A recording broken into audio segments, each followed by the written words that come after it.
దేవుని యొక్క వాక్యంలోకి వెళ్ళిపోదామమ్మా. నా హృదయంలో చాలా బలమైన మాట ఉంచాడమ్మా. దేవుని యొక్క కటాక్షం ఈ సంవత్సరము అనుభవిస్తాము అంటే దాని అర్థము మనము శ్రమ గుండా వెళ్ళమని కాదమ్మా. గుర్తుపెట్టుకోండమ్మా, ఈ సంవత్సరము శ్రమల గుండా మనం వెళ్ళబోతున్నాము. కానీ ఆ శ్రమలో దేవుడు తన కటాక్షాన్ని చూపించబోతున్నాడు. ఆ శ్రమలో మనము విజయాన్ని పొందుకుంటున్నాము. ఆ శ్రమలోనే మనము అభివృద్ధి చెందబోతున్నామమ్మా. ఇశ్రాయేలీలు ఫరో బానిసత్వం కింద ఉన్నారు, శ్రమలో ఉన్నారు. కానీ ఆ శ్రమలోనే వారు భయంకరంగా సంతానాభివృద్ధిని పొందారమ్మా. That is what.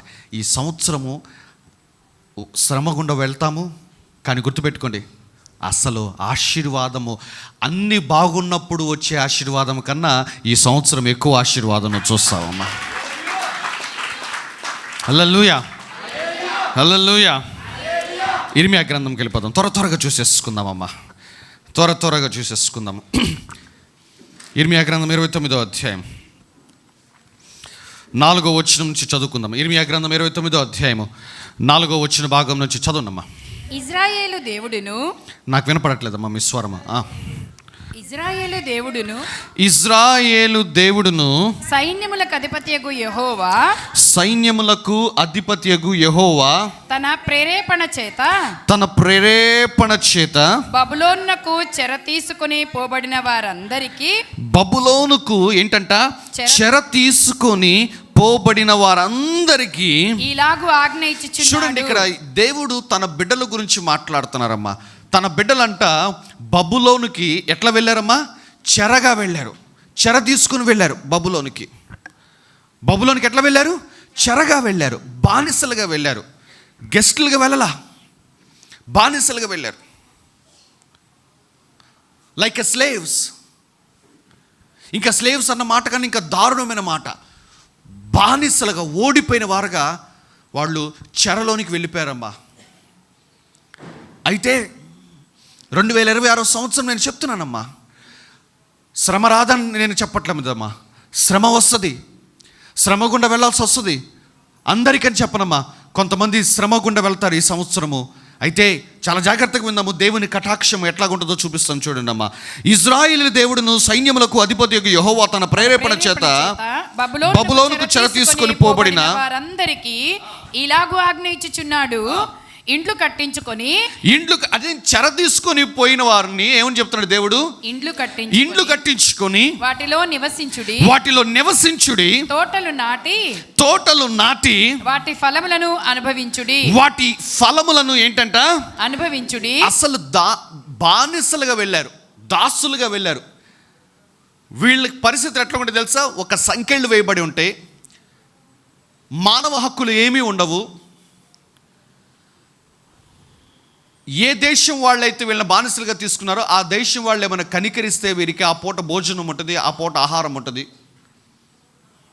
అలాంటి పరిస్థితులమ్మా. కానీ అలాంటి పరిస్థితుల్లో ఉన్న ఇశ్రాయేలు ప్రజలు దేవుడు ఏమంటున్నాడు తెలుసా? ఇండ్లు కట్టించుకోండి అంటున్నాడు. మళ్ళీ ఏమంటున్నాడు? వాటిలో నివసించండి అంటున్నాడు. మళ్ళీ ఏమంటున్నాడు?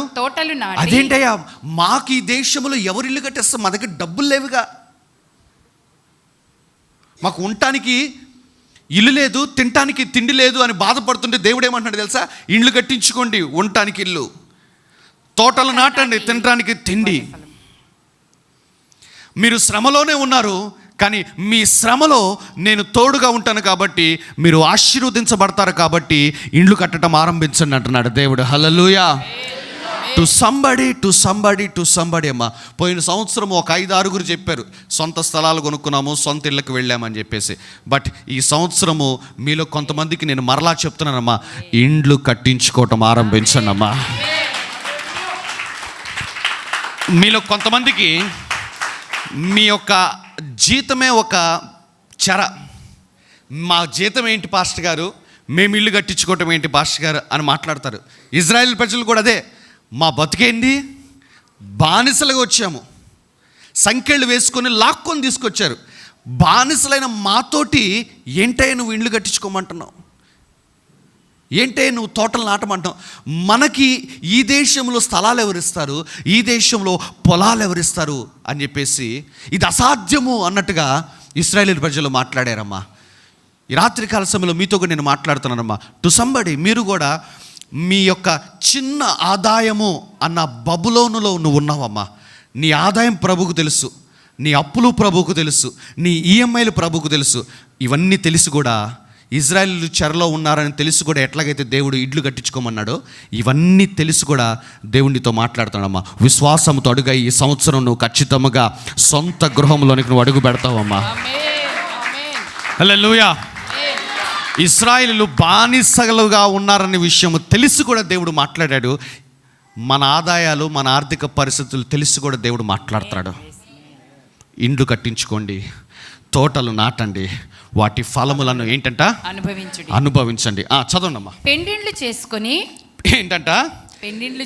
అసలు వీళ్ళు ఎక్కడికి వెళ్ళారు? అసలు బబులోనికి వెళ్తే దేవుడు ఏమంటున్నాడు చూడమ్మా, పెళ్ళిళ్ళు కూడా చేసుకున్నట్టున్నాడా? చదవండమ్మా. కుమారులను కుమార్తెలను కనుడి, కుమారులను కుమార్తెలను కనండి, అక్కడ ఏమీయూ మీకు తక్కువ లేకుండా అభివృద్ధి పొందుటకై వారి కుమారులను కుమార్తెలను కనునట్లు మీ కుమారులకు పెండ్లిండ్లు చేయుడి, మీ కుమార్తెలకు పురుషులను సంపాదించుడి.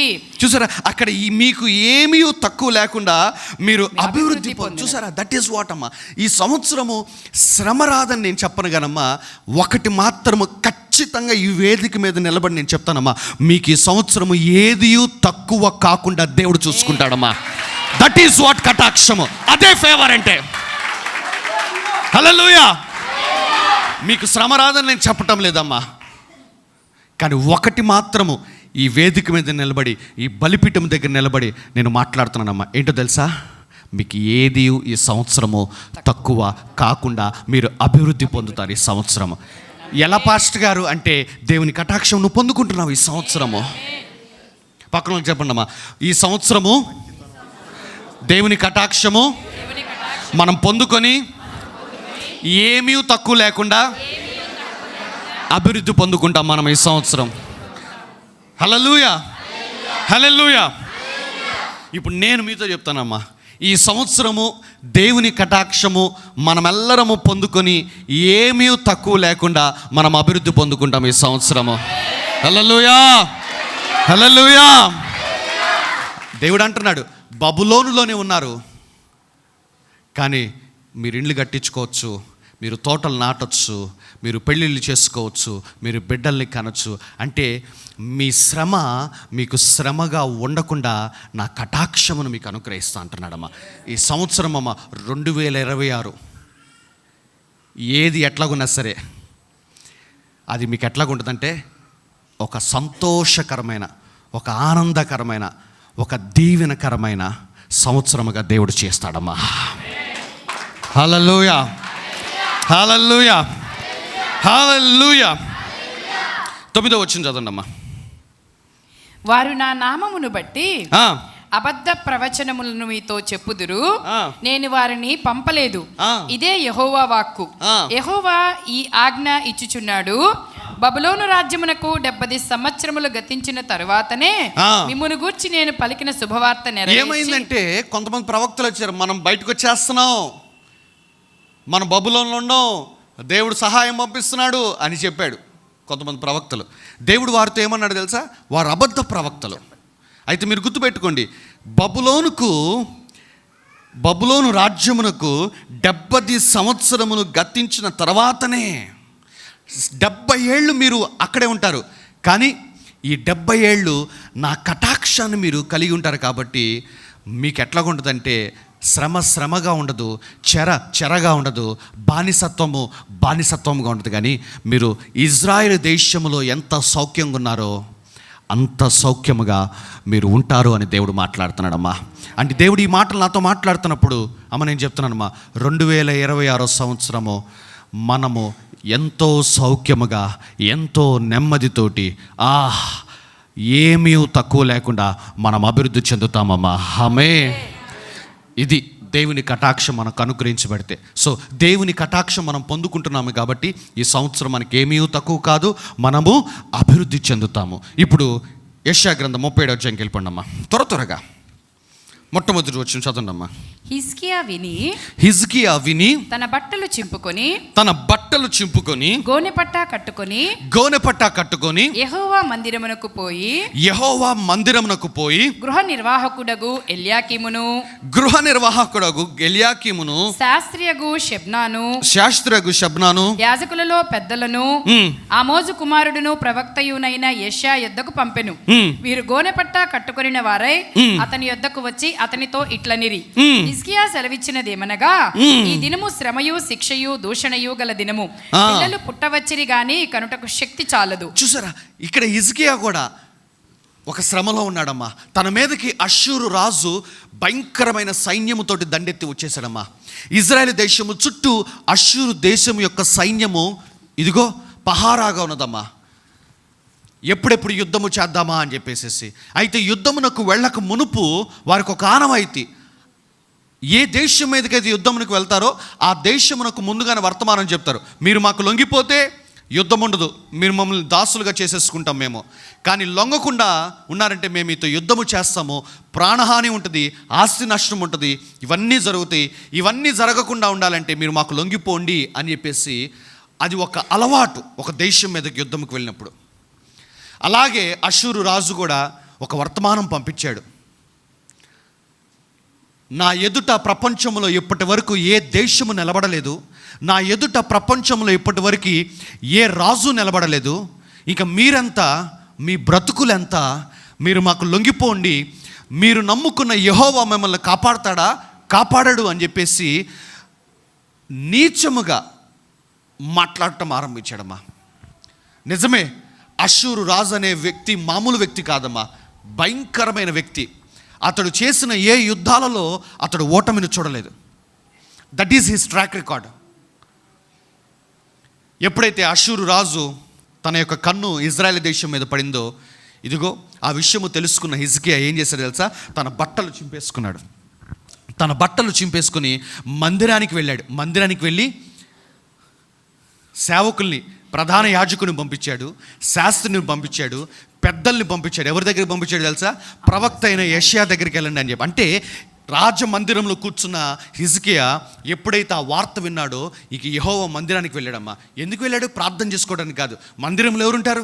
సేవకులు ఉంటారు. ఆ సేవకులకి వెళ్ళి మీరు అర్జెంటుగా యెషయా దగ్గరికి వెళ్ళండి, ఇదిగో ఈ దినము చదవండమ్మా, శ్రమయు దూషణయు గల దినము, పిల్లలు పుట్టవచ్చిరి గాని కనుటకు శక్తి చాలదు. అబ్బబ్బబ్బ, చూసారా, ఈ దినము శ్రమయు దూషణయు, ఇదిగో హింస కలిగిన దినము.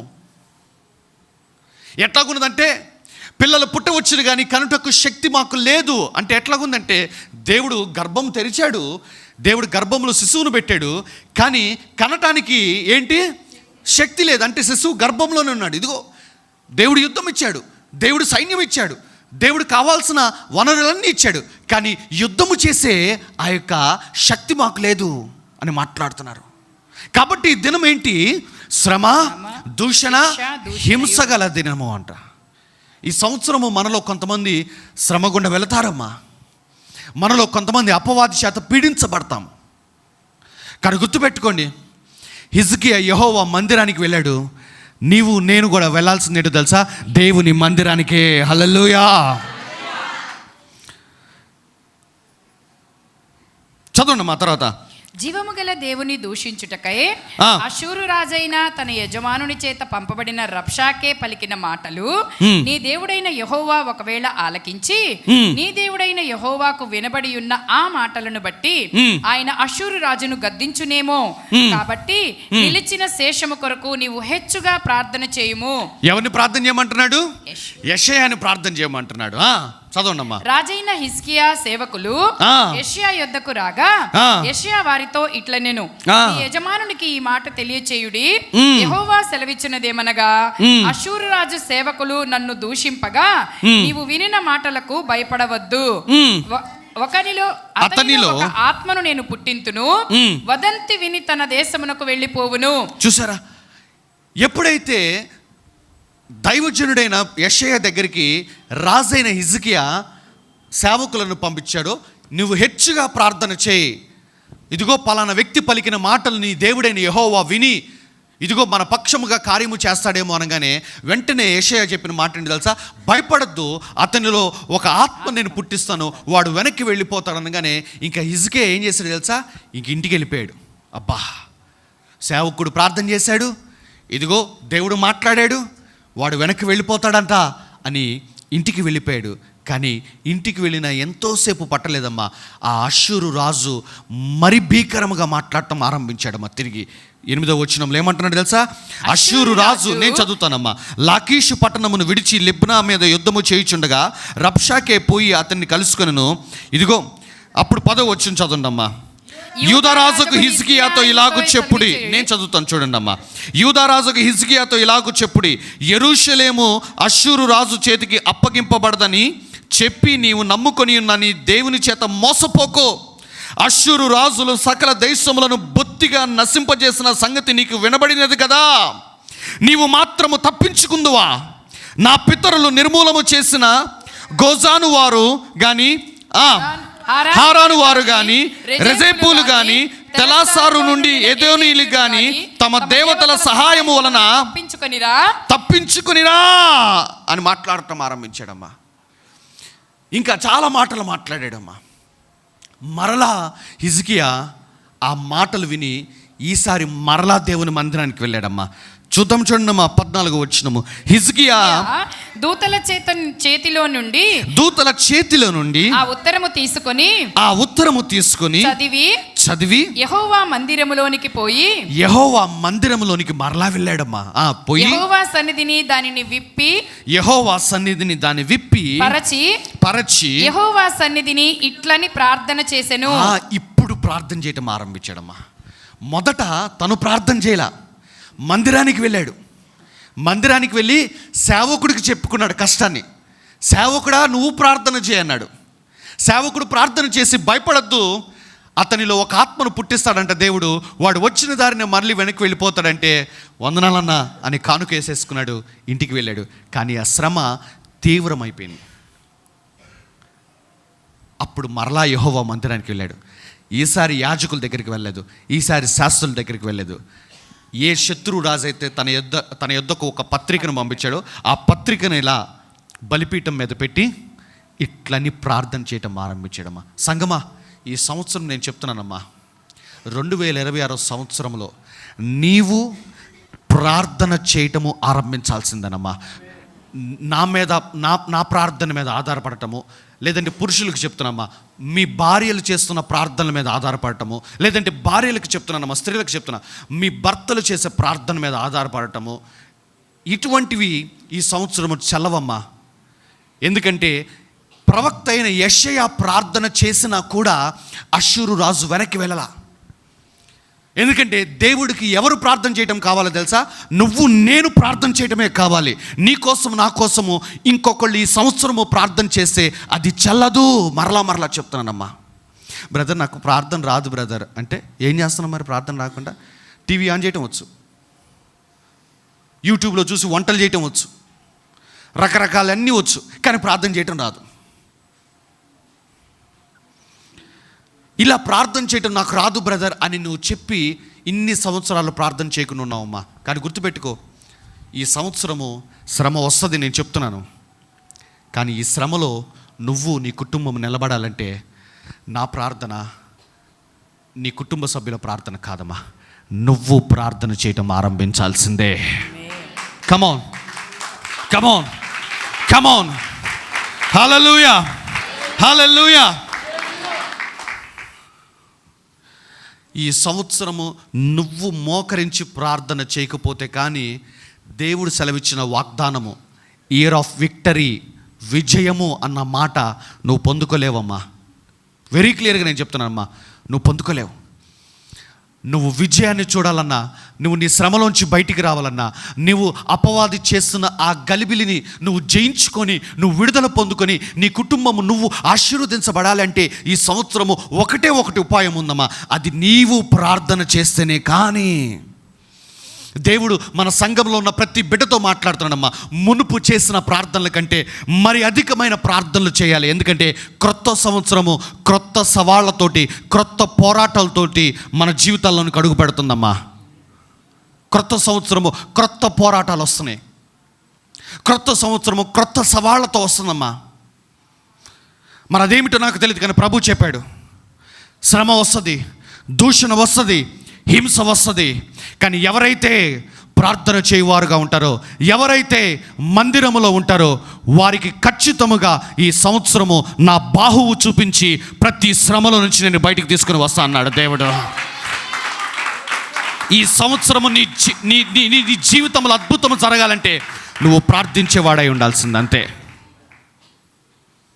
గుర్తుపెట్టుకోండి అమ్మా, 2 ఉపమానాలు చూపించానమ్మా. బబులోను దేశము ఇజ్రాయేలు మీద దండెత్తి వచ్చి ఇజ్రాయేలులను దాసులుగా చేసుకున్న ఉపమానం చూపించాను. అష్షూరు రాజు ఇజ్రాయేలు మీద దండెత్తి వచ్చి ఇదిగో వారిని భయపడుతున్న ఈ ఉపమానం కూడా చూపిస్తున్నాను. 2 ఉపమానాలు ఇవి నేను చూపించింది ఇవి కాదమ్మా, దేవుడు నాకు చూపించిన మాటలు ఇవి. దేవుడు నాకు చూపించిన మాటలు, దేవుడు నాతో మాట్లాడిన మాట. ఎవరైతే ఈ సంవత్సరం ప్రార్థించువారుగా ఉంటారో, ఎవరైతే ఈ సంవత్సరము మందిరములో నాటబడి ప్రార్థించువారుగా ఉంటారో, వారు year of favour, year of విక్టరీని అనుభవిస్తారు ఈ సంవత్సరము. హల్లెలూయా, హల్లెలూయా, హల్లెలూయా. అంటే దేవుడు నాతో మాట్లాడిన మాట, మనము మందిరానికి వస్తే సరిపోదంట, మనము మందిరంలో ప్రార్థించువారుగా ఉండాలి. కొంతమంది ఆచారంగా వస్తున్నారు, మేము క్రైస్తవులం బ్రదర్, అందుకే ఆదివారం పూట మందిరానికి వస్తున్నాం. ఇదిగో మేము క్రైస్తవులం బ్రదర్, అందుకే సంఘంలోని ఈరోజు జరుగుతున్న ఆరాధన అంటే వచ్చాం మేము. హే, అష్షూరు రాజు సిద్ధంగా ఉన్నాడమ్మా, బబులోను రాజు సిద్ధముగా ఉన్నాడు. నేను క్రిస్టియన్ కాబట్టి చర్చికి వచ్చాను, నాకు ప్రార్థన చేయటం రాదని జాగ్రత్త. This is the prophetic word. ఇదొక ప్రవచన వాక్కు. దేవుడు తన సేవకుడితోటి ముందుగానే మాట్లాడాడు. క్రొత్త సంవత్సరము క్రొత్త పోరాటాలు రాబోతున్నాయి, క్రొత్త సంవత్సరము క్రొత్త సవాళ్లతోటి వస్తుంది. నేను అడిగాను, ప్రభువా దీనిని మేము ఎట్లా చేయించుకుంటాము, దీనిని మేము ఎట్లా విడిపించుకుంటాము అంటే దేవుడు అన్నాడు, నా కటాక్షము చూపిస్తాను, తద్వారా ప్రతి శ్రమలోంచి మీరు బయటికి వస్తారని చెప్పి అన్నాడు. సో అందుకే నేను అన్నాను, ఈ సంవత్సరము కటాక్షము మరియు విజయాలు కలిగిన సంవత్సరముగా ఉండబోతున్నది. హల్లెలూయా, హల్లెలూయా, హల్లెలూయా. ఎప్పుడైతే హిజ్కియా యెహోవా మందిరంలోనికి వెళ్ళి ప్రార్థన చేయటము ఆరంభించాడో, 21వ వచనం చదవండమ్మా, 21వ వచనము. అంతటా ఆమోజు కుమారుడైన యెషయా హిజ్కియా యొద్దకు ఈ వర్తమానం పంపెను. హిజ్కియా యొద్దకు ఈ వర్తమానం పంపాడు. ఇశ్రాయేలీయుల దేవుడగు యెహోవా సెలవిచ్చినదేమనగా, అష్షూరు రాజైన సన్హెరీబు విషయమందు నీవు నా ఎదుట ప్రార్థన చేసితివే, దాన్ని గూర్చి యెహోవా సెలవిచ్చు మాట ఏదనగా. చూసారా, హిజ్కియా ఎప్పుడైతే దేవుని మందిరంలోనికి వెళ్ళి ప్రార్థన చేసి ముగించాడో, వెంటనే దేవుడు యెషయా దగ్గరికి చెబుతున్న మాట, నీవు నా సన్నిధికి వచ్చి ప్రార్థన చేసేదివే. చదువుతారా మాట? అందరం చదువుదాం ఆ మాట మామ. 21, 21 వచ్చిన అందరం చదువుదాం. Ready, 1 2 3 start. అంతటా ఆమోజు కుమారుడైన యెషయా హిజ్కియా యొద్దకు ఈ వర్తమానం పంపెను.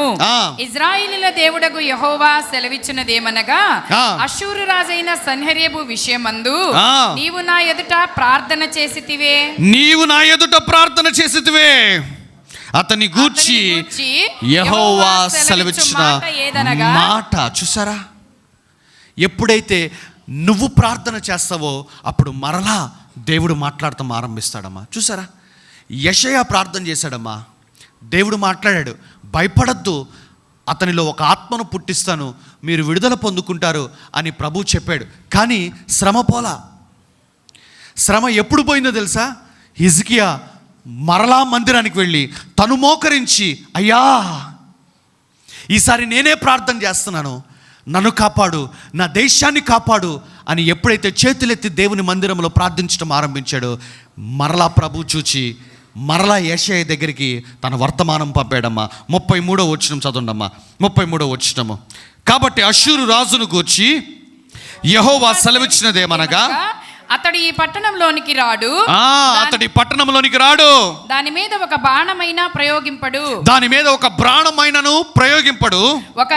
ఒక కేడెమునైనను దానికి కనుపరచడు. ఒక కేడెమునైనను దానికి కనపరచడు. దాని ఎదుట ముట్టడి దిబ్బ కట్టడు. ఈ పట్టణములోనికి రాక తాను వచ్చిన మార్గముననే అతడు తిరిగిపోతాడు అని చెప్పేసి మాట్లాడు. సంగమా, ఎవరైతే ప్రార్థించువారుగా ఉంటారో శ్రమ ఏ మార్గమున వచ్చినా అదే మార్గమున ఈ సంవత్సరం వెనక్కి వెళ్ళిపోతుందమ్మా. నిన్ను తాకదు, నీ కుటుంబాన్ని తాకదు. Come on, give God some praise. హల్లెలూయా.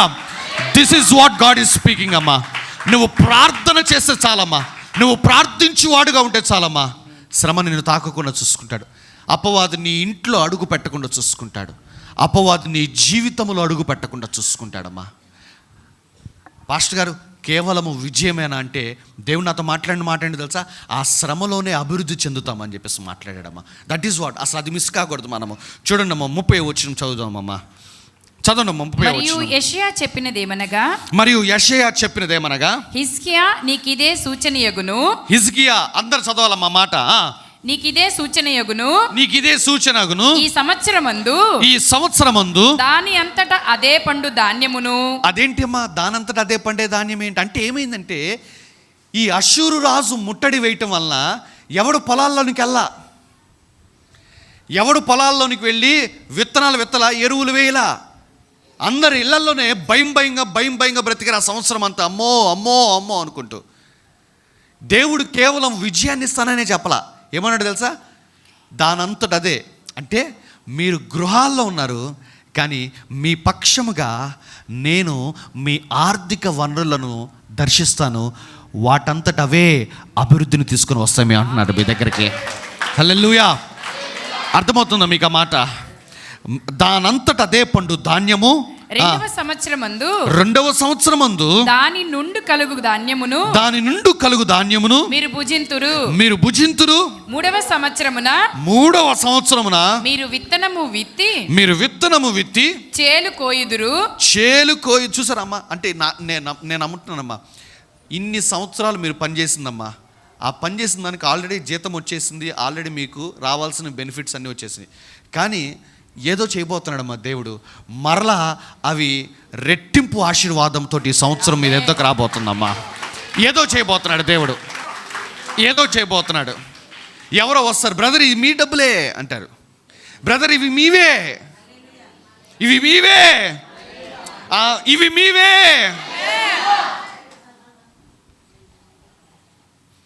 అదేంటి మాకు ఇవ్వాల్సిన ఇచ్చేశారు కదా అంటే, లేదు బ్రదర్ ఇవి మీవే.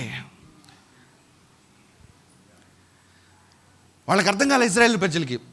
దానంతట అదే అదేంటిరా, విత్తనాలు వేయకుండా మొక్క వస్తుందా? మొక్కకు నీరు పెట్టకుండా మొక్క ఎదిగిద్దా? దానికి కావాల్సిన పోషణ ఎరువు వేయకుండా కాయలు వస్తాయా? ఏం మాట్లాడుతున్నాడు దేవుడు అంటే, దానంతటా అదే పండు అమ్మ. అంటే నా అర్థం, నేను అనుకున్నాను ఏంటో తెలుసా? వాళ్ళందరూ ఇళ్ళల్లో ఉన్నారు, పరలోకం నుండి దేవదూతలు వారి పొలాల్లో తిరుగుతూ ఉన్నాయమ్మా. హల్లెలూయా. నువ్వు మందిరంలో ప్రార్థించువాడుగా ఉండమ్మా, నీ పక్షముగా దేవుడు నీ స్థావరంలోకి అడుగు పెడతాడు. దానంతట అదే పండు ధాన్యం అని ఎట్లా చెప్పాడో, మునుపెన్నడు లేని అభివృద్ధిని సంవత్సరం మీరు పొందుకుంటారమ్మా. ఇయర్ ఆఫ్ ఫేవర్, కటాక్షమును మీరు అనుభవిస్తారు ఈ సంవత్సరము. హల్లెలూయా, హల్లెలూయా, హల్లెలూయా. దేవుడు మాట్లాడిన మాటమ్మా, శ్రమలో అభివృద్ధిని మీకు అనుగ్రహిస్తా అంటున్నాడు దేవుడు.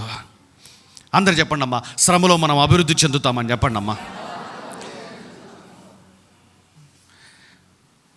కొంతమందికి నేనేం చెప్పాను తెలుసా? ఇది కూడా దేవుడు మాట్లాడిన మాట చెప్పంటారా? నమ్మిన వారికి ఇది జరుగుతుందమ్మా. ఏంటో తెలుసా?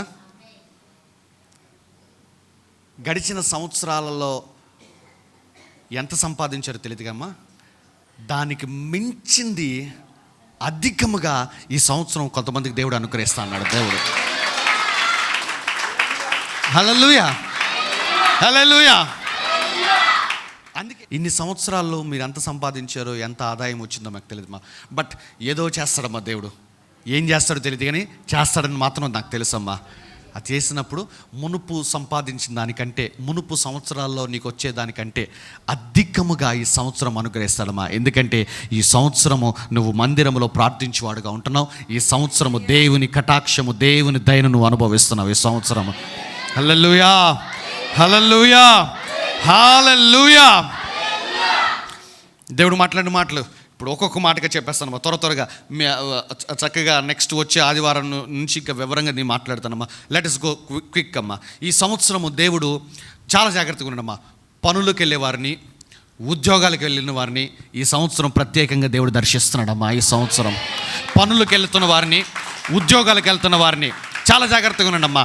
ఈ సంవత్సరం దేవుడు మరి ప్రత్యేకంగా దర్శిస్తా అంటున్నాడమ్మా. సామెతల గ్రంథంకి వెళ్ళిపోండమ్మా త్వరగా.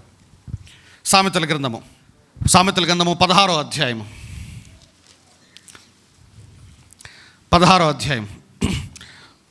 3వ వచనం చదవండమ్మా. నీ పనుల భారము యెహోవా మీద నుంచుము, నీ పనుల భారము యెహోవా మీద ఉంచుము, అప్పుడు నీ ఉద్దేశములు సఫలమగును. చూసారు, సాధారణంగా మీ యొక్క ఉద్దేశాన్ని దేవుని చేతులకు అప్పగించండి, మీ చిత్తాన్ని దేవుని చేతులకు అప్పగించండి, అప్పుడు ఆయన మిమ్మల్ని ఆశీర్వదిస్తాడు. అది మనకు తెలుసు. కానీ దేవుడు ఏమంటున్నాడు తెలుసా? మీ పనుల భారము. వింటున్నారా? పనులకు వెళ్తున్న వాళ్ళందరూ వింటున్నారా? ఉద్యోగాలకు వెళ్తున్న వాళ్ళందరూ వింటున్నారా? దేవుడు మాట్లాడుతున్న మాట, మీ పనుల భారము. ఈ సంవత్సరము నువ్వు చేయాల్సిన మొట్టమొదటి విషయం ఏంటి తెలుసా? నీ ఉద్యోగాన్ని దేవుని చేతుల్లోకి అప్పగించాలమ్మా. ఈ సంవత్సరము ఎప్పుడైతే నీ ఉద్యోగమును, నీ పనిని దేవుని చేతులకు అప్పగించేవాడుగా నీవు ఉంటావో, దేవుడు అంటున్నమాట, నీ పనుల భారము యెహోవా మీద నుంచుము, యెహోవా మీద ఉంచుము. అప్పుడు నీ ఉద్దేశం ఏంటంట? అప్పుడు ఏంటంట? అప్పుడంటే ఎప్పుడు? భారం ఉంచినప్పుడు. ఎప్పుడైతే నీ పనుల భారము యెహోవా మీద ఉంచుతావో అప్పుడు నీ ఉద్దేశములను సఫలమగును. అమ్మ నేను అంటున్నానమ్మా, మీరందరూ ఉద్యోగాలు చేస్తున్నారు కాబట్టి మీరందరూ అనుకుంటారు, ఒక ఇల్లు కట్టుకోవాలి, ఒక కారు కొనుక్కోవాలి, బంగారం కొనుక్కోవాలి. ఇవి మీ ఉద్దేశాలు అయి ఉంటాయి. ఎంతమంది నేను చెప్పిన మాటలు కరెక్టేనా? ఎంతమందికి అటువంటి ఉద్దేశాలు ఉన్నాయి? నిజమే. మిగతా వాళ్ళు ఎవరు అట్టండి, బ్రదర్ లేదు బ్రదర్, మాకు అసలు మా సంపాదన ఆదాయం అంతా సేవకుడికి ఇచ్చేయాలని చెప్పేసి మా ఉద్దేశము అన్నవాళ్ళు అన్నట్టుగా చూశారు మీరు. కానీ కాదు, తెలుసు. ఐ నో నేను మిమ్మల్ని కని ఉన్నాను. హల్లెలూయా. ఏంటో కొంతమంది ఎత్తారు అంటే, ఎత్తితే మళ్ళీ ఏమవుతాంటో పాస్టర్ గారు ఎడతాడేమో అని. లేదు, దేవుడు అన్నమాట, మీ ఉద్దేశాలన్నీ చూశాడమ్మా. నువ్వు ఇల్లు కట్టుకుందాం అన్నది చూశాడు దేవుడు, నువ్వు బంగారం కొనుక్కుందాం అనుకుంది చూశాడు దేవుడు, నువ్వు కారు కొనుక్కుందామని అనుకుని ఆశపడింది చూశాడమ్మా. ఈ నీ ఉద్దేశాలన్నీ దేవుడు చూచాడమ్మా. చూచి ఈ సంవత్సరం ఏమంటున్నాడు తెలుసా? ఫస్ట్ నీ పనుల భారము నా మీద ఉంచు, అప్పుడు నీ ఉద్దేశాలన్నీ నేను సఫలము చేస్తాను అంటున్నాడు దేవుడు. హల్లెలూయా. అంటే నీ ఉద్యోగాన్ని బ్లెస్ చేస్తాడు ఈ సంవత్సరం. కమాన్, దేవుని ఫేవర్ నీ పని మీద రాబోతున్నదమ్మా. దేవుని ఫేవర్ నీ ఉద్యోగం మీద రాబోతున్నది. Come on receive this word in the name of Jesus అమ్మా. దేవుని కటాక్షము, దేవుని యొక్క ఫేవర్ ఈ సంవత్సరము నీ పని మీదకి దిగబోతున్నది. దిగితే ఏమైంది పాస్టర్ గారు అంటే, నువ్వు అనుకున్న ప్రతి ఉద్దేశాన్ని దేవుడు నీకు నెరవేర్చి చూపిస్తాడు మరి జీవితంలో. నాకు ఈ మాట చదువుతున్నప్పుడు నేను భలే ఏడ్ చేసేది తెలుసా? అయ్యా, మా హృదయంలో ఉన్న చిన్న చిన్న ఆలోచనలు అన్నీ కూడా నువ్వు ఎరిగావా అని చెప్పేసి అడిగితే, ప్రభు నాతో అన్న మాట అండి తెలుసా? మిమ్మల్ని నేను ఎంత ప్రేమించానో నాకు మాత్రమే తెలుసు కుమారుడా అని మాట్లాడాడు. మీ తలంపుల్లో ఉన్న చిట్టి చివరిది కూడా ప్రభుకు తెలుసంట. ప్రభు నోట్ చేసుకున్నాడంట. నోట్ చేసుకుని ఈ సంవత్సరము మీ సంవత్సరముగా దేవుడు చేశాడమ్మా. ఈ సంవత్సరము నువ్వు అనుకున్నది నీ జీవితంలో నెరవేరబోతుందమ్మా. నువ్వు అనుకున్నది నీ జీవితంలో నెరవేరుతుంది. నీ గోల్ నీ జీవితంలో నెరవేరుతుంది. నీ ప్రణాళిక నీ జీవితంలో నెరవేరుతుందమ్మా. కమాన్, ఆ ఇల్లు నువ్వు కట్టుకుంటున్నావు, ఆ బంగారం నువ్వు కొనుక్కుంటున్నావు, ఆ కారు నువ్వు కొనుక్కుంటున్నావు. నువ్వు అనుకున్న ప్రతి ప్లాన్ని ఈ సంవత్సరము దేవుడు నెరవేర్చును గాక. అయితే దేవుడు అంటున్న మాట ఏంటంటే, నీ పనుల భారము యెహోవా మీద ఉంచుము. అప్పుడు అంటే నువ్వేం చేయాలి తెలుసా? అయ్యా, నా పని ఇది, దానికి వస్తున్న ఆదాయం కూడా ఇదే, కానీ నేనైతే ప్లాన్ వేసుకున్నా, ఇక నీ చేతిలో పెడుతున్నానయ్యా అని చెప్పేసి ఈరోజే కాదమ్మా, ప్రతిరోజు జాబ్కి వెళ్ళేటప్పుడు, ప్రతిరోజు పనికి వెళ్ళేటప్పుడు చాలా జాగ్రత్తగా వినమ్మా. అయ్యా ఈ వచనం పట్టుకొని ప్రార్థన చేయండి. అయ్యా నీ పనుల భారము యెహోవా మీద ఉంచమన్నావు కదా, ఇదిగో ఈరోజు నేను నా ఉద్యోగానికి వెళ్తున్నాను, ఈరోజు నేను నా పనికి వెళ్తున్నాను, ఈరోజు నేను నా వ్యాపారాన్ని చేసుకోవడానికి వెళ్తున్నానమ్మా. అయ్యా ఇది నీ చేతిలో పెడుతున్నానయ్యా అని చెప్పేసి ఒక 5 నిమిషాలు నీ ఉద్యోగము గురించి ప్రార్థన చేసి, ఈ సంవత్సరము మీరు పనికి వెళ్ళండి అమ్మా, ఉద్యోగానికి వెళ్ళండి, వ్యాపారానికి వెళ్ళండి అమ్మా. ఏదో చేస్తాడు దేవుడు. అది ఎలాగుంటుందో తెలుసా? నువ్వు ఈ గడిచిన సంవత్సరంలో వేసుకున్న ప్లాన్స్ అన్నింటినీ దేవుడు నెరవేర్చడం ఆరంభిస్తాడమ్మా. హల్లెలూయా. సో మొట్టమొదటిది, ఈ సంవత్సరము దేవుడు ఉద్యోగస్తులను, పనులకు వెళ్ళే వారిని, వ్యాపారాలు చేసిన వారిని దేవుడు మొట్టమొదటిగా దర్శించబోతున్నాడమ్మా ఈ సంవత్సరము. హల్లెలూయా, హల్లెలూయా. రెండవ పాయింట్ అమ్మా, అదే సామెతల గ్రంథము 16వ అధ్యాయము 7వ వచనం చదవండమ్మా. చదవండమ్మా మాట. ఒకని ప్రవర్తన యెహోవాకు ప్రీతికరమగునప్పుడు ఆయన వాని శత్రువులను సహా, ఆయన ఏంటంట, వాని శత్రువులనమ్మా. ఏ అపవాది గడిచిన సంవత్సరాలలో నీ మీద దాడి చేసిందో, ఏ శ్రమ గడిచిన సంవత్సరాలలో నేను దాడి చేసిందో గుర్తుపెట్టుకో, దానిని శత్రువు కింద దేవుడు భావించాడమ్మా.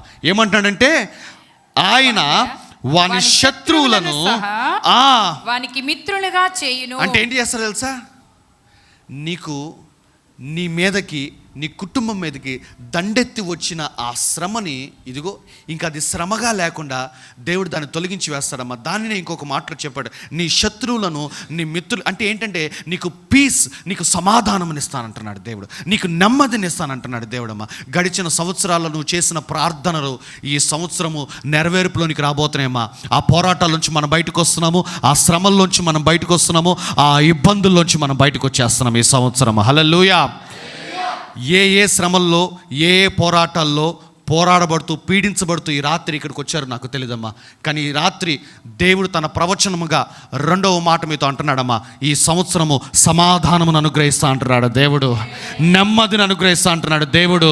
నీ ప్రతి శత్రువు నిన్ను విడిచి వెళ్ళిపోయే సంవత్సరముగా ఈ సంవత్సరము దేవుడు చేయబోతున్నాడు. హల్లెలూయా, హల్లెలూయా. యెషయా గ్రంథం 2వ అధ్యాయం 4వ వచనం చదవండమ్మా.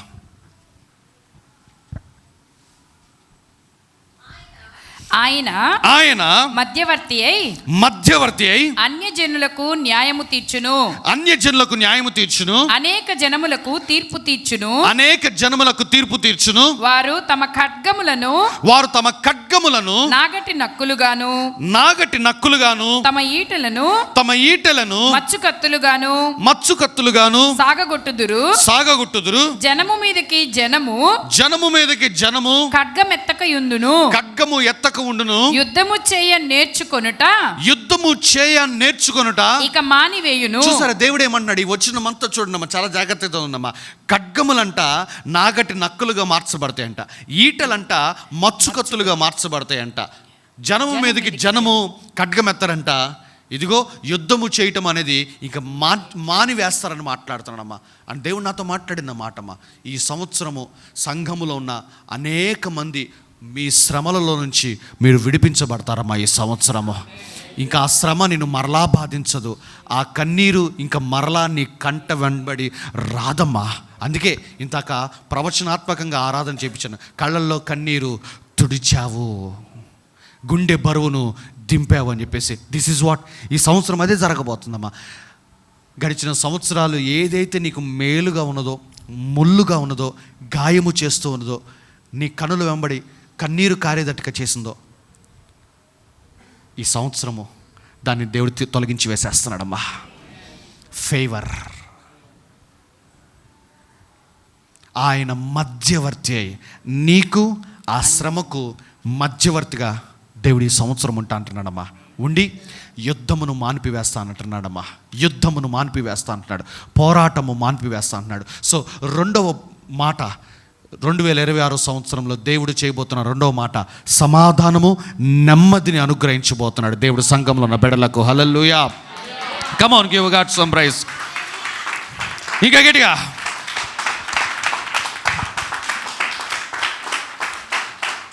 మొట్టమొదటి విషయమేమో ఉద్యోగాల్ని దేవుడు దర్శిస్తాడు, ఉద్యోగాల్ని దేవుడు ఆశీర్వదిస్తాడమ్మా. తద్వారా మీరు మీ హృదయ వాంఛలు ఏదైతే ఉన్నాయో, మీరు మీ ఉద్దేశములను ఏవైతే పెట్టుకున్నారో వాటన్నిటినీ నెరవేర్చుకోవటానికి దేవుడు శక్తినిస్తున్నాడు, సామర్థ్యాన్ని ఇస్తున్నాడమ్మా. అండ్ రెండవది, మీరు పోరాడిన పోరాటాలు, మీరు ఎదుర్కొన్న సవాళ్ళు, మీరు చేసిన యుద్ధాలు ఆత్మ సంబంధమైనవా సరే, భౌతిక సంబంధమైనదా సరే, ప్రతి యుద్ధమును ఈ సంవత్సరం దేవుడు మాన్పివేయబోతున్నాడమ్మా. నెక్స్ట్ పాయింట్ అమ్మా,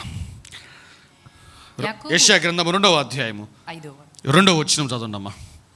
యెషయా గ్రంథము 2వ అధ్యాయం. అంత్యదినములలో పర్వతముల పైన యెహోవా మందిర పర్వతము పర్వత శిఖరమున స్థిరపరచబడి కొండల కంటే ఎత్తుగా ఎత్తబడును. అబ్బా, మరలా చదవండమ్మా వచ్చినాను. అంత్యదినములలో పర్వతముల పైన యెహోవా మందిర పర్వతము పర్వత శిఖరమున స్థిరపరచబడి కొండల కంటే ఎత్తుగా ఎత్తబడును. ప్రవాహము వచ్చినట్లు, చదవాలా, ప్రవాహము వచ్చినట్లు సమస్త అన్యజనులు దానిలోనికి వచ్చెదరు. హల్లెలూయా.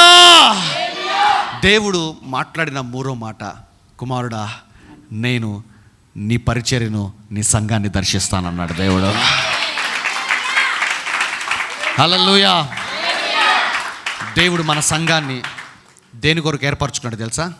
ఈ సంవత్సరము నుంచి అన్యజనులను రక్షించడానికి మన సంఘము ఒక సాల్వేషన్ సెంటర్గా మారబోతున్నదమ్మా. సాల్వేషన్ సెంటర్గా మారబోతుందమ్మా. హల్లెలూయా. ఇదే మాట దేవుడు పరిచర్య ఆరంభించక మునుపు నాతో మాట్లాడాడమ్మా. సమస్త అన్యజనులను ఒక ప్రవాహముగా పంపిస్తాను అని చెప్పేసి మాట్లాడాడమ్మా. అమ్మ, ఒక నది ప్రవాహముగా ఉధృతంగా పారాలంటే ఆ నదికి అడ్డుగా ఉన్న అడ్డుగోడ కానీ ఆనకట్ట కానీ ఎప్పుడైతే బద్దలవుతుందో అప్పుడే ఆ నీరు ఉధృతంగా ప్రవాహముగా పారిద్దమ్మా. అంటే ఇక్కడ ఏమన్నాడు? ప్రవాహము వచ్చినట్లు సమస్త అన్యజనులు. అంటే ఏదో ఉందమ్మా మన పరిచర్యకు, లోకములో అన్యజనులకు మధ్యలో ఏదో ఉంది. దేవుడు అంటున్న మాట, ఈ సంవత్సరము నీకు అన్యజనులకు మధ్యలో ఉన్న ఆ ఆనకట్ట, ఆ అడ్డుగోడ, అది ఎరుకు అయినా సరే, అది ఎర్ర సముద్రం అయినా సరే, దేవుడు దాన్ని బద్దలు చేయబోతున్నాడు ఈ సంవత్సరము. అండ్ ప్రవాహము వచ్చినట్లు సమస్త అన్యజనులు మన మందిరంలోనికి వచ్చి రక్షణ పొందడం ఆరంభిస్తారమ్మా. హల్లెలూయా, హల్లెలూయా, హల్లెలూయా, హల్లెలూయా. ఇది మూడవ మాట అమ్మా. ఇది మూడవ మాట. అంటే మూడవ మాట ఏంటంటే అభివృద్ధి.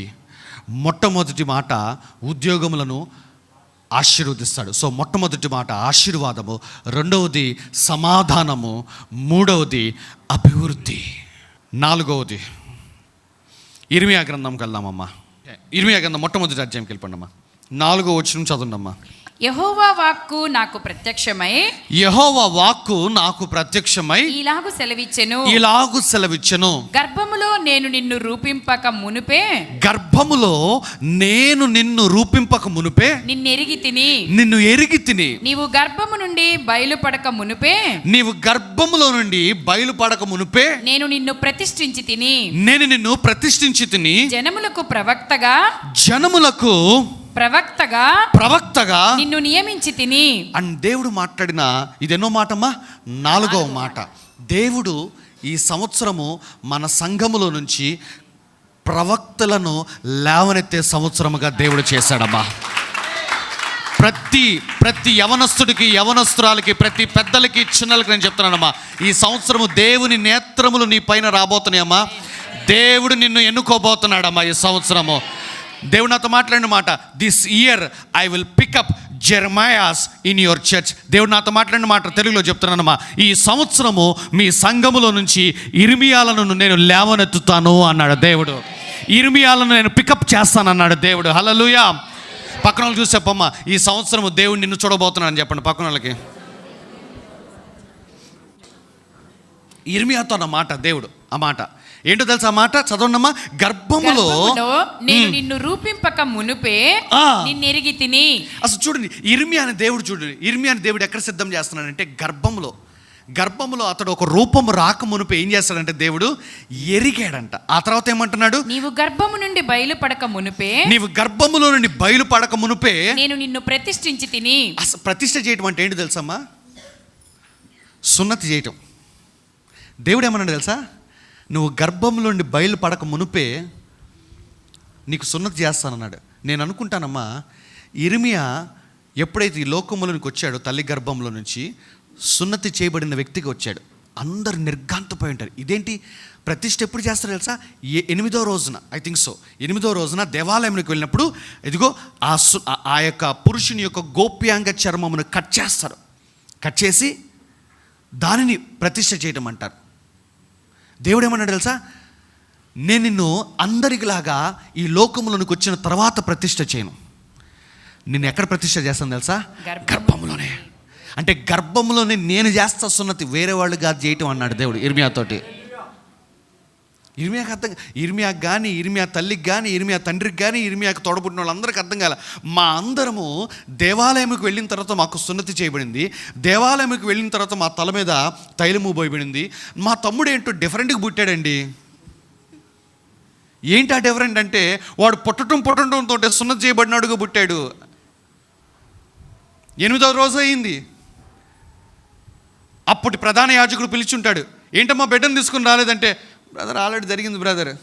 అదేంటి? ఏది చూపి చూడంగానే మీరు చేశారా అన్నాడు. మేము చేయలేదన్నా. మరి ఏంటిది? గాయం కూడా ఎట్లా మానిపోయింది? వాడు అలానే పుట్టాడు అనగానే యాజకుడు కూడా అర్థం కాల. ఎవరు చేస్తారు వీడికి గర్భంలో సున్నతి? ఎవరు చేసుంటారు? అందరు అనుకుని ఉంటారు వాడు గర్భంలో ఎట్లా అనుకుంటున్నప్పుడు వాడే చేసేసుకుని ఉంటాడేమో, వాడి చేతులకే తగులుంటుందేమో అని కొట్టివేస్తుంటారేమో కొంతమంది. ఇంకొంతమందికి ఇంకా ఆలోచన ఉండుంటుంది, ఎట్లా జరిగింది ఇది ఎట్లా జరిగింది అని చెప్పేసి.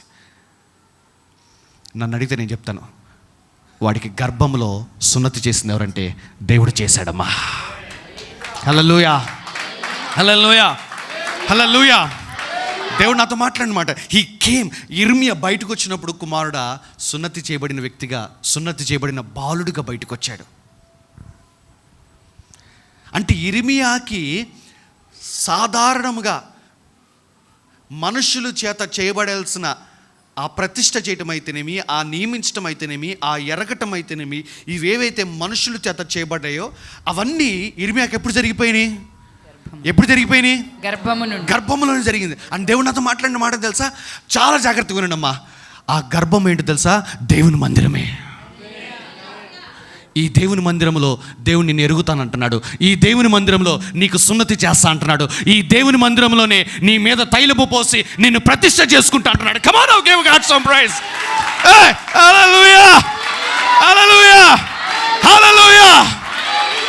నువ్వు అనుకుంటున్న ఆ గర్భం ఏంటో తెలుసా? ఈ రాత్రి నువ్వు వచ్చిన ఈ స్థలమే ఆ గర్భము అని దేవుడు మాట్లాడిన మాట. నేను ఇర్మియాలను గర్భంలోంచి లేవనెత్తుతా అన్నాడు. పక్కన చెప్పండి అమ్మా, అవర్ చర్చ్ ఈజ్ వూంబ్. మన సంఘము గర్భమై ఉన్నదని చెప్పండి అమ్మా. పక్కన చూసి ఇప్పుడు మనం గర్భంలో ఉన్నామని చెప్పండి. ఈ సంవత్సరం దేవుడు మనల్ని ఎరుగుతాడంట అని చెప్పండి పక్కన వాళ్ళకి. ఈ సంవత్సరం దేవుడు మనకి సున్నతి చేస్తాడంట అని చెప్పండి అమ్మా. ఈ సంవత్సరం దేవుడు మనల్ని నియమించుకుంటాడంట అని చెప్పండి అమ్మా. కాబట్టి ఈ సంవత్సరం సంఘం మానేయమాక అని చెప్పు పక్కన వాళ్ళకి. ప్రతి ఆదివారం రా అని చెప్పు, ప్రతి శుక్రవారం రా అని చెప్పు. ఎందుకంటే ఏ టైంలో నీకు కట్ అవుతుందో తెలియదమ్మా. హల్లెలూయా, హల్లెలూయా, హల్లెలూయా. ఎంతమంది దేవుని చేతిలో వాడబడాలనుకుంటున్నావు? చేతులు ఎత్తారు ఒకసారి. నువ్వు నేను ఎదురు చూస్తున్న గర్భం ఏంటో తెలుసా? This is what. దేవుడు నా మనోనేత్రాలు తెరిచాడమ్మా. ప్రభా, గర్భంలోనే నువ్వు సున్నతి చేసావా ఇర్మియాకి? వావ్. సున్నతి చేయబడిన వ్యక్తిగా ఈ లోకంలోనికి వచ్చాడా? వావ్ అని చెప్పేసి నేను ఆలోచిస్తుంటే, కుమారుడా, ఆ గర్భం ఏదో కాదు, ద రెస్టోరేషన్ సెంటరే.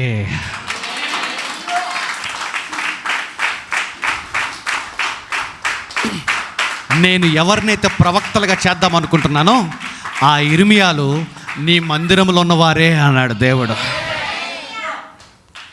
అని గుర్తుపెట్టుకోండి అమ్మా. పాస్టర్ గారు మమ్మల్ని తిట్టాడు, పాస్టర్ గారు మమ్మల్ని కొట్టంలే కానీ పాస్టర్ గారు మమ్మల్ని అరిశారు, అమ్మో పాస్టర్ గారు మమ్మల్ని అసలు భలే స్టాఫ్ మీటింగ్లో జరుగుతున్నాడు, అషర్స్ని జరుగుతున్నాడు, అందరినీ జరుగుతున్నాడు. అదే సున్నతి చేయటం అంటే గాయం చేయటం, అదే ప్రతిష్ఠ చేస్తున్నాడు దేవుడు. నువ్వు కనుక ఈ గర్భం నుంచి బయటికి వెళ్ళావు అనుకున్నా, కానీ గర్భంలో ఉండు. ఈ గర్భంలో దేవుడు నిన్ను ఎరుగుతాడమ్మా, చూస్తూ ఉంటాడు. ఇర్మియా ఈ గర్భంలో ఉండు, దేవుడు నిన్ను ఎరుగుతా అంటున్నాడు. ఈ గర్భంలో ఉండు, దేవుడు నీకు ప్రతిష్ఠ చేస్తా అంటున్నాడు. ఈ గర్భంలో ఉండు, దేవుడు నిన్ను నియమించుకుంటా అంటున్నాడు.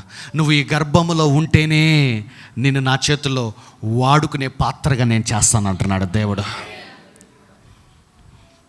The womb is nothing but our church. మన సంఘమే నువ్వు నేను సిద్ధపడే, నువ్వు నేను తయారు చేయబడే గర్భమై ఉన్నది అని దేవుడు అన్నాడు మాట. దేవుడు అంటున్నమాట, ఈ గర్భం నుంచి లోకమునకు ఇర్మియాలను తీసుకొని వెళ్తా అంటున్నాడమ్మా. పక్కన వాళ్ళు చూసి చెప్పండి అమ్మా, మనం ఏదో కట్ట పక్కన ఆగిపోం కానీ మనము బూది గంతాలకు వెళ్తామని చెప్పండి పక్కన వాళ్ళకి. నువ్వు ఏ బైబిల్ కాలేజ్కి వెళ్ళాల్సిన అవసరం లేదు, నువ్వు ఎక్కడెక్కడికో తిరగాల్సిన పని లేదమ్మా. దేవుడు నిన్ను సిద్ధం చేసేది, నీ కుటుంబాన్ని సిద్ధం చేసేది ఆ గర్భం వేరే ఏది కాదమ్మా, ఈ సంఘమే. Come on, give God some praise. Hallelujah, hallelujah, hallelujah. అందుకే ఈ దర్శనం దేవుడు నాకు ఇచ్చాడు కాబట్టి నేను చెప్పాను మొన్న ఆదివారం ఏమైనా అనౌన్స్ చేశాను, ప్రతి నెల 2వ శనివారం ఏంటి, యవనస్తులందరికీ, యవనస్తులైన పురుషులు అంటే యవనస్తులు అంటే ఎవరు బ్రదర్ అంటే 40 years లోపు వాళ్ళందరూ యవనస్తులే నాకు తెలిసినంతవరకు. నాన్న 40, ఓకే, ఎంకరేజ్మెంట్ కోసమా?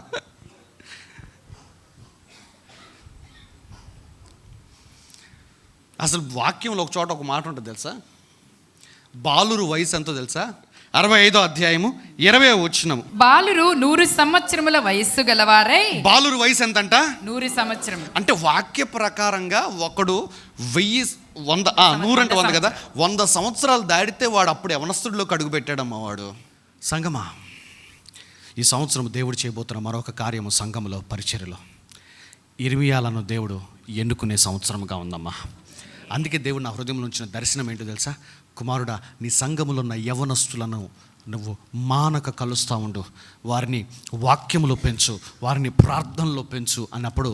అందుకే ప్రతి నెల ఇది మొదలుకోనమ్మా, ప్రతి నెల 2వ శనివారం సాయంత్రం 7 గంటల నుంచి 9 గంటల వరకు యవనస్తులకు ఒక ప్రత్యేకమైన కూడిక ఉంటుంది. సామెతల గ్రంథము 16వ అధ్యాయము 4వ వచనము 5వ వచనం చదవండమ్మా. యెహోవా ప్రతి వస్తువు దాని దాని పని నిమిత్తం కలుగచేసెను. యెహోవా ప్రతి వస్తువును దాని దాని పని నిమిత్తము చేసెను. నాశన దినమునకు ఆయన భక్తిహీనులను కలుగచేసెను. నాశన దినమునకు ఆయన భక్తిహీనులను కలుగచేసెను. గర్వహృదయులందరూ యెహోవాకు హేయులు, యెహోవాకు హేయులు నిశ్చయముగా వారు శిక్ష నొందుదురు. చాలండి. కొంతమందికి మాత్రము 2025 సంవత్సరము వారు నశించిపోయే సంవత్సరముగా ఉంటుందమ్మా. ఇది మీ గురించి నేను చెప్పటం లేదు, కానీ ఈ సంవత్సరము చెప్తున్నానమ్మా, అహంకారముతోటి గర్వముతోటి ఉంటున్న ప్రతి ఒక్కరికి నేను చెప్తున్నానమ్మా, ఈ సంవత్సరము పతనంలోనికి వెళ్ళిపోతారమ్మా. దేవుడు నాతో మాట్లాడిన మాట, 2026 దేవుని బిడ్డలకేమో ఫేవర్ని, విజయాన్ని అనుగ్రహించే సంవత్సరం ఉంటుందమ్మా. 2026 మాత్రము కొంతమందికి వారి నాశనాన్ని తీసుకుని వస్తుందమ్మా. ఎందుకంటే వారు బహుగా అదిరిపడుతున్నారు, వారు బహుగా గర్వాంధులైపోతున్నారు. దేవుడు అహంకారులను ఎదిరించి దీనులకు కృపించే దేవుడు అన్నాడు. దేవుడు నాతో మాట్లాడిన మాట, ఈ సంవత్సరము ఏంటంట, గర్విష్ఠులందరూ, చదవండమ్మా మరలా మాట. గర్వహృదయులందరూ యెహోవాకు హేయులు, గర్వహృదయులందరూ యెహోవాకు హేయులు, నిశ్చయముగా వారు శిక్ష నొందుదురు. నిశ్చయముగా వారు శిక్ష. కొంతమంది ఈ సంవత్సరం మీరు కొంతమంది చూస్తారమ్మా, అరే నిన్నటి సంవత్సరం వరకు వీళ్ళు భలే ఉన్నారండి, ఈ సంవత్సరం భలే పడ్డారండి, భలే పాటు పడ్డారని. దాని అర్థం ఏంటి తెలుసా? వారు గర్విష్ఠులయ్యారు. ముందుగా చెప్పేస్తున్నాను నేను, ఈ సంవత్సరం ఎవరెవరైతే పడిపోబోతున్నారో నీకు తెలిసిన వారు గుర్తుపెట్టుకో, వారు చేసింది ఎలా ఏంటో తెలుసా? అహంకారంగా ఉన్నారు. వారు చేసింది ఎలా ఏంటో తెలుసా? గర్వముగా ఉన్నారు. వారు చేసింది ఎలా ఏంటో తెలుసా? విర్రవీగారు. ప్రతి వస్తువును దాని పని కొరకు నియమించాను, నాశన దినమునకు ఆయన భక్తిహీనులను కలగచేసెను. భక్తిహీనులకు నాశన దినము 2026 సంవత్సరం. యెషయా గ్రంథం 2వ అధ్యాయం త్వరగా 11వ వచనం.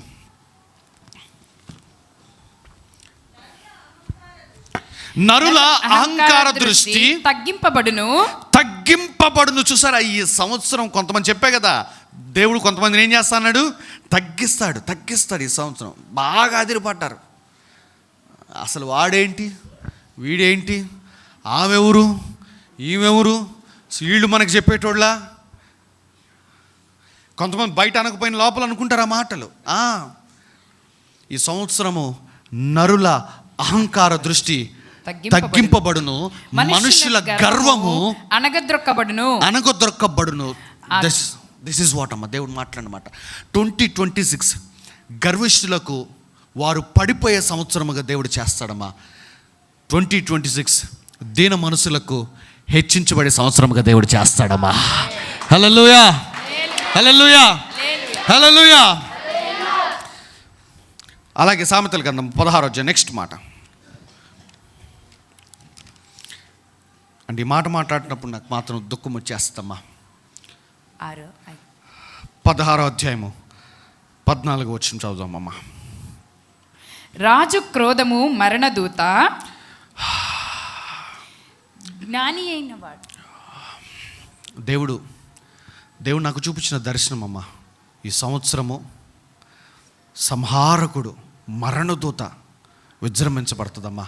మామూలుగా అయితే లోకము గురించిన ప్రవచనాలన్నీ జనవరి 1వ తారీఖున నేను చెప్తాను, అనగా నెక్స్ట్ రోజు రేపు చెప్తాను. నేను నాకు ఆ అలవాటు, మీ అందరికి తెలుసు. కానీ రేపటి దినమున దైవ సేవకులు మన మధ్యలోనికి వస్తున్నారు కాబట్టి నాకు ఆ సమయం ఉండదు, కాబట్టి వారే వర్తమానం పంచుకుంటారు, కాబట్టి ముందే మాట్లాడేస్తున్నానమ్మా. నేను ఇది చదువుతున్నప్పుడు దేవుడు నా మనోనేత్రములు తెరిచాడమ్మా. దేవుడు నాకు ఇచ్చిన దర్శనం నేను మాట్లాడుతానమ్మా. ఐ హ్యావ్ సీన్, నేను చూచానమ్మా, సంహారకుడు మరణదూత యొక్క నేత్రములు నేను చూచానమ్మా. మరణదూత యొక్క నేత్రములు నేను చూచానమ్మా. మరణదూత ఒక గబ్బిళ్ళంలాగా కొన్ని ఇళ్ల మీద నుంచి అట్లా వెళ్ళటం నేను చూశానమ్మా. అండ్ ఏ ఇళ్ల మీద నుంచి అయితే వెళ్తూ ఉన్నాడో, ఏ ఇళ్ల మీద అతను నీడబడిందో, ఆ ఇంటిలో చనిపోవటం అనేది జరిగిందమ్మా. రాజు క్రోధము మరణదూత. అండ్ ఈ సంవత్సరము గర్విష్ఠులకు మాత్రమే ఒక అశుభమైన సంవత్సరముగా ఉండదమ్మా. ఈ సంవత్సరం మరి కొంతమంది వారి ప్రియులను కోల్పోతారు. But I have seen the Angel, ఆ మరణ దూత యొక్క నేత్రం నేను చూచానమ్మా. అండ్ ఇప్పుడు నేను మాట్లాడుతున్నా కూడా ఇంకా నాకు ఆ విజన్ కనపడతానే ఉందమ్మా.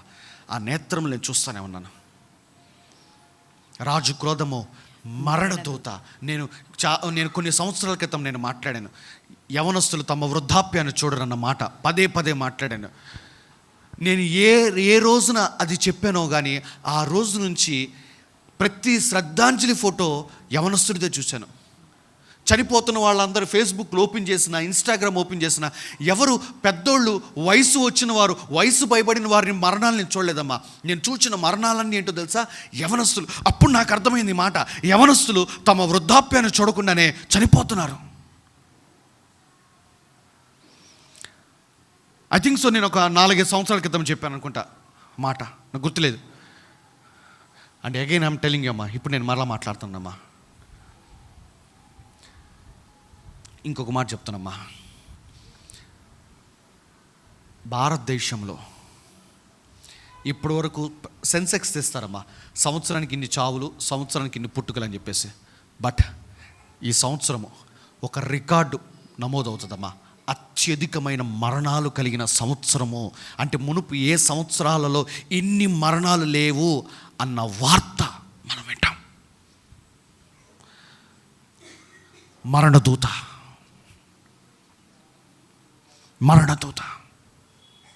చదవండమ్మా. రాజు క్రోధము మరణదూత. జ్ఞాని అయిన వాడు ఆ క్రోధమును శాంతిపరచును. చూసారా, జ్ఞాని అయిన వాడు ఆ క్రోధమును ఏం చేస్తాడు తెలుసా?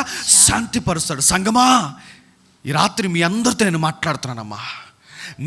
నేను ఆ మరణదూతను మన ఇంటి వాకిటి బయట ఆపేసేయాలి. మన సంఘము యొక్క బయటే మనం ఆపేసేయాలమ్మా. ఎట్లా బ్రదర్ అంటే, ఎవరైతే మందిరములో ప్రార్థించువారుగా ఉంటారో, ఎవరైతే మందిరములో ప్రభు పైన విశ్వాసము కలిగిన వారుగా ఉంటారో, నేను అంటున్నానమ్మా, మీరు ఆ మరణదూతను కావలి బయట ఆపివేస్తారమ్మా మీరు. హల్లెలూయా. ఆ రోజున ఇజ్రాయేలుకి ఐగుప్తుల మధ్యలో ఆ యొక్క చివరి తెగులు ఏంటా తెగులు? సంహారకుడు బయలుదేరి వెళ్ళాడమ్మా. ఇజ్రాయేల్ అందరూ ఎట్లా తప్పించబడ్డారు? వారి గడపలకు రక్తమును పూశారు. అంటే ప్రభు రక్తములో ఉన్నవారు, ప్రభు క్రింద ఉన్నవారు ఆ దినమున మరణం నుంచి తప్పించబడ్డారమ్మా. మీ అందరికి నేను చెప్తున్నానమ్మా, మనమందరం ప్రభు క్రిందే ఉన్నాం, నో డౌట్. మరలా చెప్తున్నానమ్మా, బట్ జాగ్రత్త. ఈ సంవత్సరం జాగ్రత్త. ప్రతి ఒక్కరికి చాలా క్లియర్గా చెప్తున్నామ్మా, మీరు బయటికి వెళుతున్నప్పుడు ప్రేయర్ చేసుకొని వెళ్ళండి. అందరం వింటున్నారా? నా మాట వింటున్నారా? వెనుకున్న వాళ్ళు వింటున్నారా? ఈ సంవత్సరము నువ్వు ఏ పనికైనా, ఇంకొక మాట చెప్తున్నామా, కనీసము కోడిగుడ్లు, నేను కోడిగుడ్లని కావాలని అంటున్నాను, ఎందుకంటే నేను ఒక విషయం చూశాను కాబట్టి. I don't want to speak. కనీసం నువ్వు ఇంట్లోకి కావాల్సిన ఒక కోడిగుడ్లు బయటకు తీసుకుని వెళ్ళేటప్పుడు కూడా యు ప్రే అండ్ గో. నువ్వు ప్రార్థించి వెళ్ళు. ఈ సంవత్సరము ఈ 365 రోజులు ప్రార్థన లేని దినము అనేది ఉండటానికి వీలు లేనే లేదమ్మా. మరలా చెప్తున్నానమ్మా,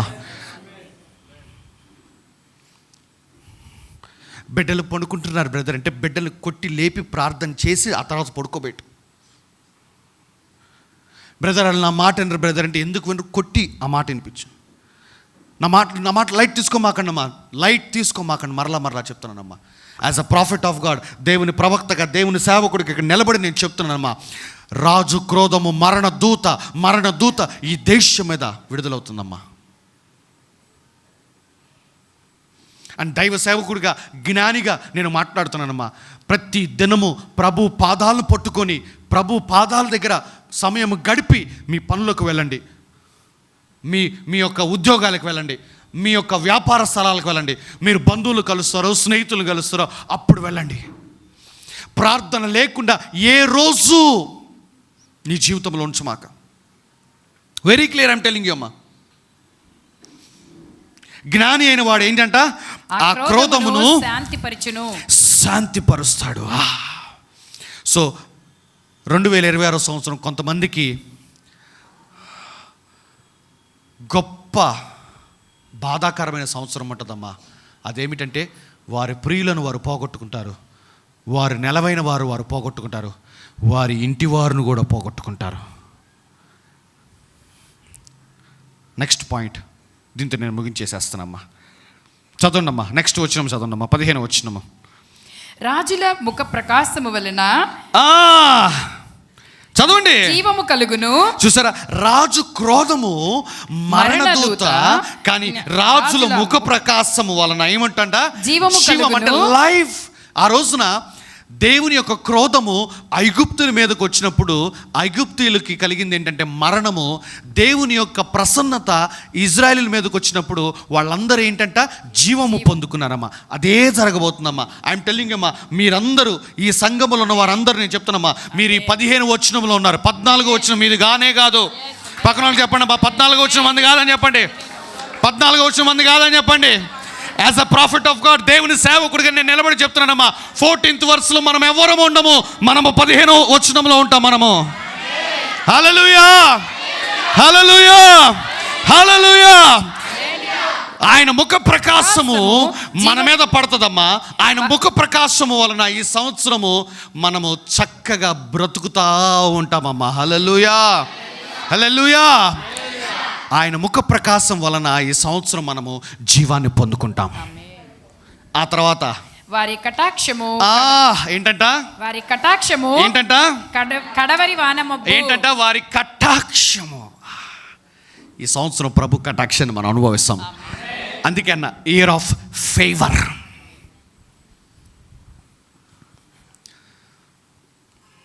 పక్కన చూసి చెప్పమ్మా, ప్రభు కటాక్షం మన మీద ఉంది కాబట్టి మనలో ఏ ఒక్కరము మనం కోల్పోమని చెప్పండి అమ్మా.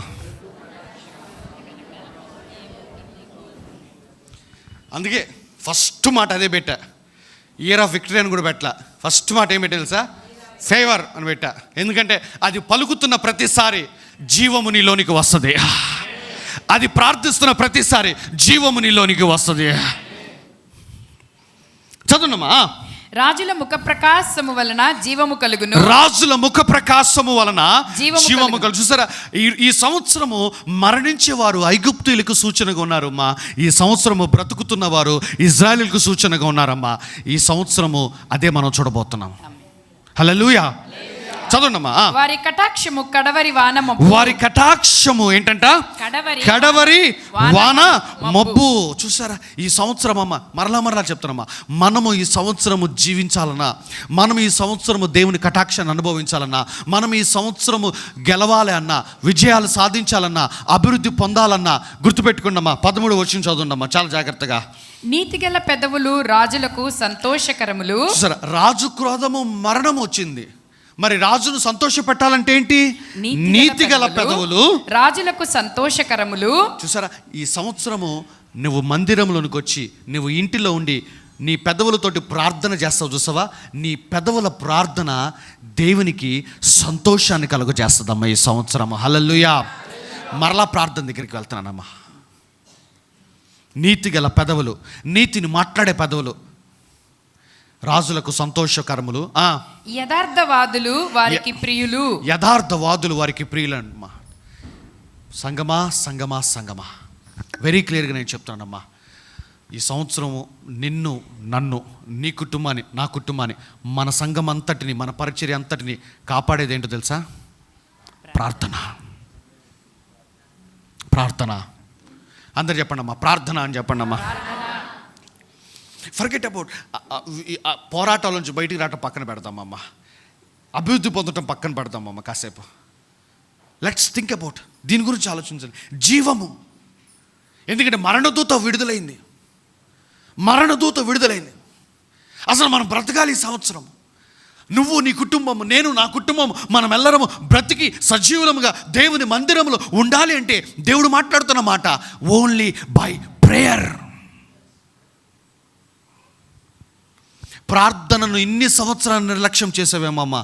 చాలా స్పష్టంగా చెప్తున్నామ్మా, ఈ సంవత్సరము ప్రార్థనను నిర్లక్ష్యము చేయవారు గొప్ప పాటు పడతారమ్మా. Very clear. ఇది నేను ప్రతి ఒక్కరికి నేను చెప్తున్నానమ్మా. ఎనీవన్, ఇక్కడున్న వారు ఏ ఒక్కరైనా సరే ఈ సంవత్సరము ప్రార్థనను నిర్లక్ష్యం చేయవారుగా ఉంటే నేను చెప్తున్నానమ్మా, నువ్వే నీ పతనానికి, నువ్వే నీ పాటుకి కారణమవుతున్నావు అంతే. వెరీ క్లియర్గా నేను చెప్తున్నానమ్మా. నువ్వు ప్రార్థన చేస్తే నాకేం రాదు, నువ్వు ప్రార్థన చేస్తే నీకే మేలు. పాస్టర్ గారు పద్దాకు ప్రార్థన చేయమన్నాడు. నువ్వు అట్లా సనుకుతున్నావా? సనుక్కో. గొనుక్కుంటావా? గొనుక్కో. ప్రార్థన చేయటం మానే. తర్వాత నువ్వు ఏడ్చి నా దగ్గరకు వస్తావు, ఎక్కుళ్ళు పెట్టుకుని ఏడుస్తావు. పాస్టర్ గారు ఇది జరిగింది, పాస్టర్ గారు ఇలా అయింది పాస్టర్ గారు అని. అప్పుడు నేను మాట్లాడతా ప్రార్థన గురించి. అదేమి రాకు మునిపే ఈరోజు నేను మాట్లాడుతున్నామ్మా. ఈ సంవత్సరము మనల్ని, మన కుటుంబాల్ని క్షేమముగా ఉంచేది, మనల్ని, మన కుటుంబాల్ని కటాక్షం అనుభవించేటట్టుగా చేసేది, మనల్ని, మన కుటుంబాలను ఆర్థికంగా అభివృద్ధి పరిచేది, మనల్ని, మన కుటుంబాలను యుద్ధాలు లేకుండా, పోరాటాలు లేకుండా నెమ్మదిని, సమాధానమును అనుభవించేటట్టుగా చేసేది ఏంటి తెలుసా? ప్రేయర్. అండ్ ఐ డిక్లేర్, నేను ప్రకటిస్తున్నానమ్మా, ఈ సంఘానికి ఈ సంవత్సరము ప్రార్థన సంవత్సరముగా ప్రకటన చేస్తున్నానమ్మా. మరలా చెప్తున్నానమ్మా, our prayer is our lifeline. మన ప్రార్థన మన జీవనాడిగా ఉన్నది ఈ సంవత్సరము. ఇన్ని సంవత్సరాల ఒక ఎత్తు, మరలా చెప్తున్నానమ్మా, ఇన్ని సంవత్సరాల ఒక ఎత్తు. మరణదూత విడుదలైంది. మీరే చూస్తారు, ఎంతోమంది పడిపోతున్న పాటలు మీరు చూస్తారు, ఎంతోమంది వారు ప్రియులైన వారిని కోల్పోవటం మీరు చూస్తారమ్మా. అవి చూసైనా సరే మీరు జ్ఞానం కలిగి ఉండండి. జ్ఞాని అయిన వాడు రాజు క్రోధంను శాంతపరచును. కాబట్టి సంగమా, ప్రార్థనకు మన జీవితాలు మనం అప్పగించుకుందాము. ఆమేన్. సో మరలా చెప్పండి అమ్మా. ఫస్ట్ పాయింట్ ఏంటమ్మా? దేవుడు ఉద్యోగాల్ని ఆశీర్వదిస్తాడు. రెండవది దేవుడు సమాధానాన్ని ఇస్తాడు. మూడవది దేవుడు అభివృద్ధిని ఇస్తాడు. నాలుగవది దేవుడు ప్రవక్తలను లేవనెత్తుతాడు. ఐదవది దేవుడు నాశనము, గర్విష్ఠులకు నాశనముగా ఉంటుంది. ఆరవది వారి ప్రియులైన వారిని వారు పోగొట్టుకునే సంవత్సరముగా ఉంటుంది కొంతమందికి. ఏడవది, ఇదిగో దేవుని బిడ్డలకు ఈ సంవత్సరము జీవము గల సంవత్సరముగా ఉండబోతున్నది. హల్లెలూయా, హల్లెలూయా, హల్లెలూయా. మీ అందరికీ నేను చెప్తున్నానమ్మా, ఈ సంవత్సరము మానక ప్రతి దినము మీ కొరకు నేను ప్రార్థన చేస్తానమ్మా. కానీ గుర్తుపెట్టుకోండి, హిజ్కియాలాగా యెషయా ప్రార్థన మీద ఆధారపడమాక. హిజ్కియా చేసింది ఏంటో తెలుసా? శ్రమ పోనప్పుడు తను ప్రార్థన చేయడం ఆరంభించాడు. తను ప్రార్థించడం ఆరంభించాడు. ఈ సంవత్సరము మిమ్మల్ని మీరు ప్రార్థనకి డెడికేట్ చేసుకుంటే, ఐఎమ్ టెల్లింగ్ యూ అమ్మా, ఫేవర్ని అనుభవిస్తాము, విజయాల్ని మనము చూస్తాము. ఆమేన్. హల్లెలూయా.